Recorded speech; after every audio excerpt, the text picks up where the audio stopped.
بسم اللہ الرحمن الرحیم۔ السلام علیکم دوستو، آج کی ایک نئی ویڈیو کے ساتھ حاضر ہوں۔ آج کا سچا واقعہ، حضرت ابوبکر صدیق رضی اللہ عنہ نے ایک رات کھانے کے بعد زوجہ محترمہ سے میٹھی چیز کی فرمائش کی تو زوجہ نے کہا بیت المال کے راشن میں میٹھی چیز نہیں آتی۔ ایک ہفتے بعد گھر کے دسترخوان پر حلوہ دیکھ کر گھر والی سے پوچھا حلوہ کہاں سے آیا ہے؟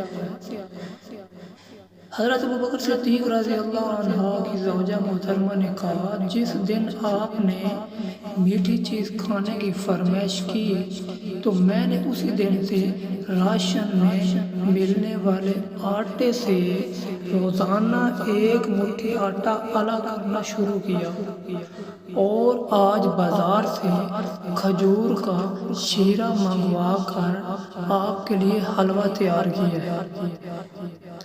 چنانچہ حضرت ابوبکر صدیق نے اگلے روز بیت المال کے انچارج سے کہا کہ میرے گھر بھیجنے والے راشن میں آٹا ایک مٹھی کم کر دو کیونکہ یہ میری ضرورت سے زیادہ ہے۔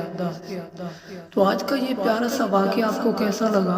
آپ اپنی رائے کا اظہار کمنٹس میں ضرور کریں، اور اگر ابھی تک میرے چینل کو سبسکرائب نہیں کیا تو برائے مہربانی چینل کو سبسکرائب کر لیں، اور ویڈیو اچھی لگی ہے تو ویڈیو کو لائک کر دیں اور دوستوں کے ساتھ شیئر کر دیں، کیونکہ اچھی بات شیئر کرنا بھی صدقہ ہے۔